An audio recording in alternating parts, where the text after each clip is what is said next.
Gentlemen, it is that time again.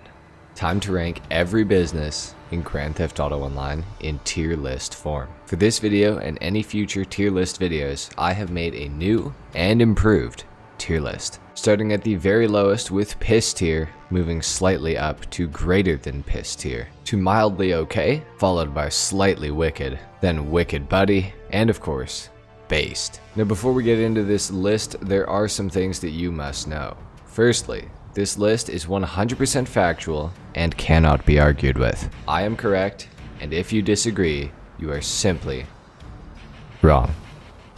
Secondly, before the KO Perico tards whine and complain about where the Kasatka is, a submarine that allows you to do a heist is not a business. If you can accept these terms and conditions, we can begin with the tier list. However, if you cannot, you should exit off of the video immediately. Let's go ahead and get started with piss tier. As you may expect, for the worst business in the game, it is still air freight cargo. Except it's not. It's actually quite good now. The worst business in the game is document forgery. The worst of the MC businesses in the game, and also the worst overall business in the game, barely makes enough money to be profitable with the same horrible sell missions as the rest of the MC businesses, just without any of the reward. Document forgery as a business entirely sucks. It is one that you should completely avoid buying, and I don't care what the guys say about the nightclub, still do not buy a document forgery office. On to the next business in piss tier. Next up we have the arcade. Now the arcade is actually a pretty useful property to have in Grand Theft Auto Online. It does give you access to the Diamond Casino heist and also earns you $5,000 per in-game day, so long as you have all of the arcade machine slots filled up with arcade machines. In the basement, it does also grant you access to the Master Control Terminal, which is one of the more useful things to own in Grand Theft Auto Online. You can resupply your businesses and do sourcing missions from one location, which is quite handy to have. However, as a business, the arcade kind of sucks, which is why it deserves to be in piss tier, and this is the last business of piss tier. So let's go ahead and move on to greater than piss tier. To start off this tier, we have the MC Clubhouse. Now, the MC Clubhouse is a very useful thing to have in GTA Online, but as a business, it kind of sucks. It's not the worst ever, but it's definitely not the best. It does allow players to start a motorcycle club and gives access to the MC businesses as well as MC contracts, customer bike deliveries, and a few more things. The biggest problem with the MC Clubhouse is that it doesn't really make you very much money. However, it does allow you to earn more money, but it's not directly because of the MC Clubhouse. It's just the place you go to buy the businesses, which will earn you some more money. The customer bike deliveries are a nice touch. It was a nice upgrade to the game for sure. MC contracts are pretty boring and don't really pay that well. Generally, you should buy an MC Clubhouse, but please do not spend a lot of money on the cosmetic upgrades of it because you will almost never go here. For the next business in greater than piss tier, we have weed. This allows players to operate a grow op and sell weed for profit. It's a relatively easy business, it just doesn't make tons of money. It's similar to the document forgery where you buy supplies for it or you steal supplies for it. I would always buy, by the way. And then you wait for it to make product and then you do a sale mission. Now, most of the sale missions for the MC businesses are completely awful. However, weed does have some of the easiest ones because occasionally you have the opportunity to get 2 different single vehicle sale missions. But sometimes you get 3 vehicles, and sometimes you get delivery vans, and sometimes it's very miserable. And for the final business of greater than piss tier, we have vehicle cargo. Vehicle cargo allows players to steal and sell cars to customers. However, it does take a pretty long time to optimize the business because you do have to source the lower end cars and make sure that you have all of them filled up, and then only source and sell the high end vehicles within the cargo warehouse. Vehicle cargo tards will try and pass this off as somehow the best business in the game, when in reality it pays you about $100,000 for the best of vehicles, and you can only sell one at a time if you're a solo player. If you have friends, you can sell up to $400,000 worth of vehicles in one go. Generally though, I think vehicle cargo is a pretty bad business, and it will take you a lot of time to recuperate the money that you spend on your vehicle cargo warehouse. L business, to be honest. For the next tier, we have mildly okay. And to start it off, we have Counterfeit Cash, another MC business, and it operates the same as the document forgery and the weed farm. However, it pays significantly more than the other two in about the same amount of time. You supply it, you wait for the product to be made, and then you sell.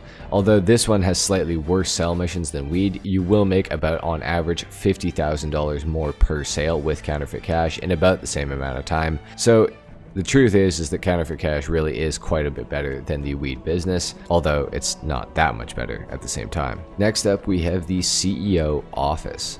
The CEO office gives you access to playing as a SecuroServe CEO, as well as gives you access to purchasing a vehicle cargo warehouse, as well as CEO cargo warehouses, and allows you to run both businesses. It also allows you to export mixed goods every 48 minutes for $50,000, as long as you own a CEO cargo warehouse. The CEO office is very handy to have as well, because through the SecuroServe menu, you can also spawn in several different vehicles very close to you, as well as you get access to good abilities like Ghost Org, which will help with doing your sale missions in public lobbies. The CEO office is definitely deserving of the mildly okay tier. Next up, we have the Auto Shop. Auto Shop guys are going to be pissed about this one. The Auto Shop has the two most annoying characters in the entire game with KDJ and Sasanta, and it gives you access to doing Auto Shop mini heists that pay between $150,000 and $300,000 at their regular payouts.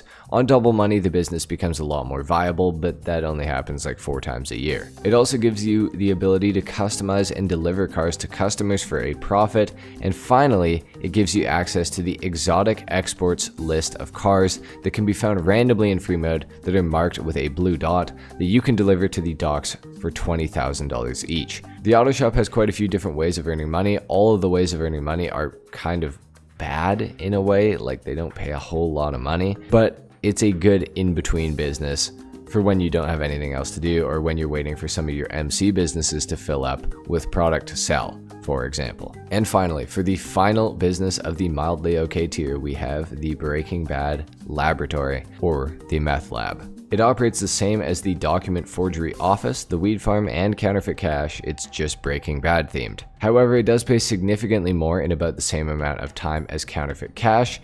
It makes about $100,000 more than counterfeit cash on average. It's typical, it's the same supply and wait for the product to be made, and then you do the sale mission.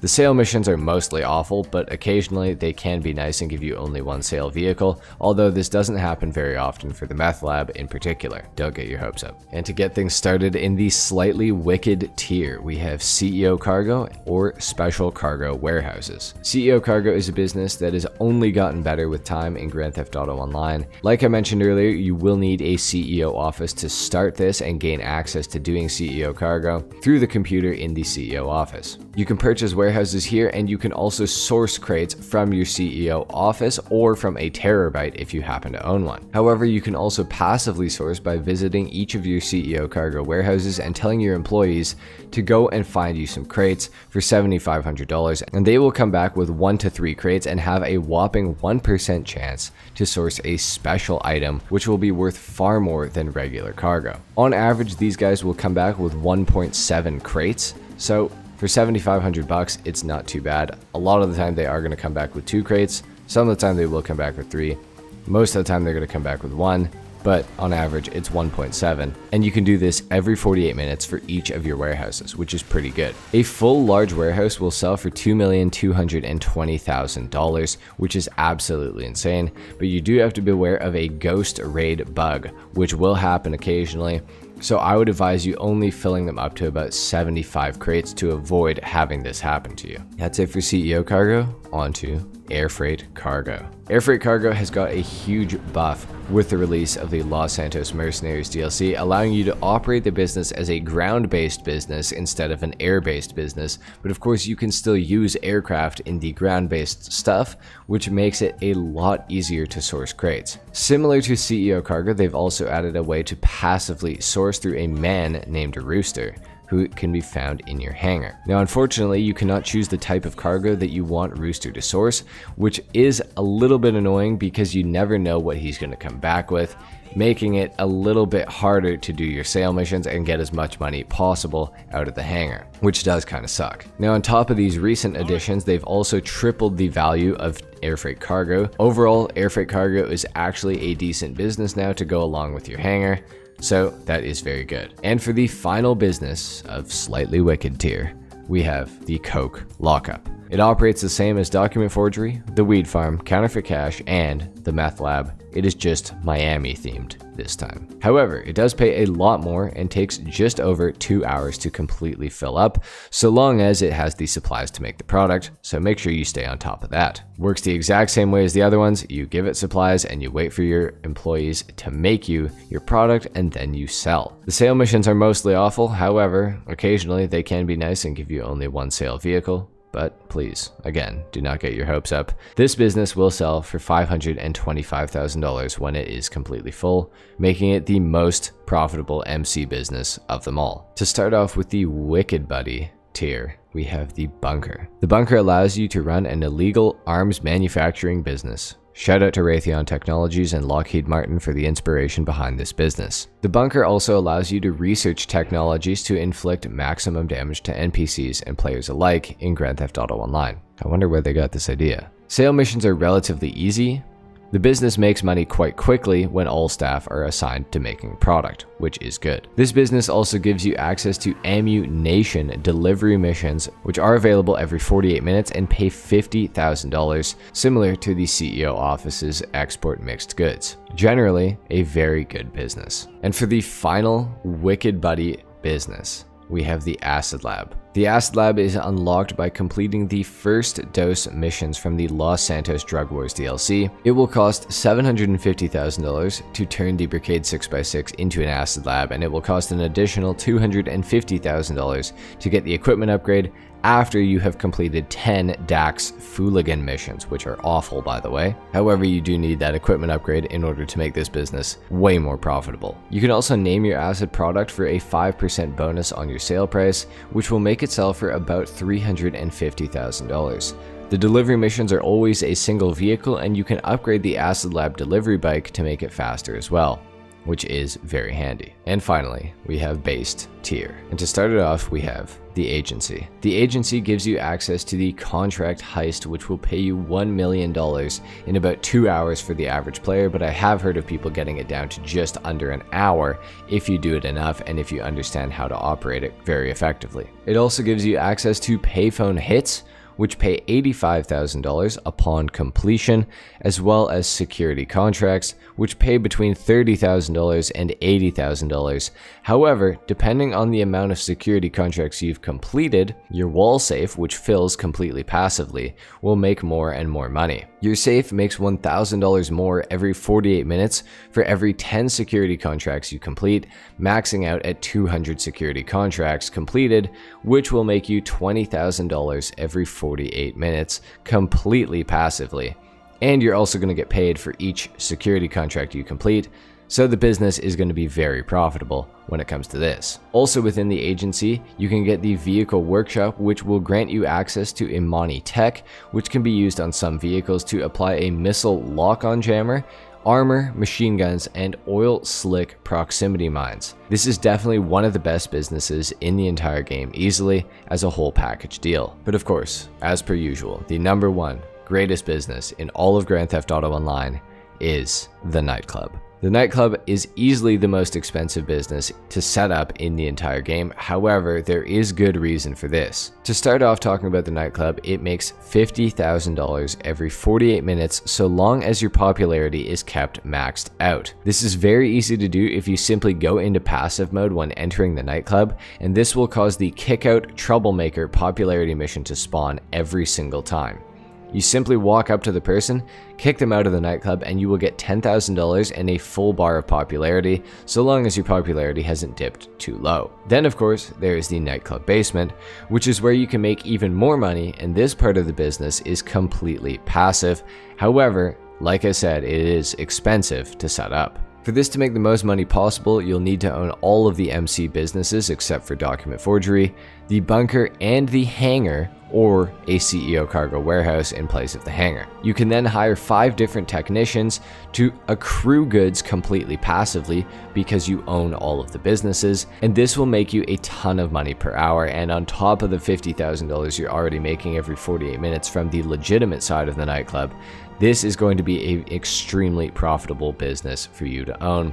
I know personally on my Xbox character alone, I've made over $80 million, and I've only had that account for just over a year. So there you have it. That has been it for my ultimate GTA 5 business tier list. Let me know that I'm correct in the comments down below with my rankings of all of the businesses. Make sure you leave a like on the video if you enjoyed, which of course you did. Subscribe to my channel if you want to see more content like this, and I will see you all in the next video. Until then, take care. Peace.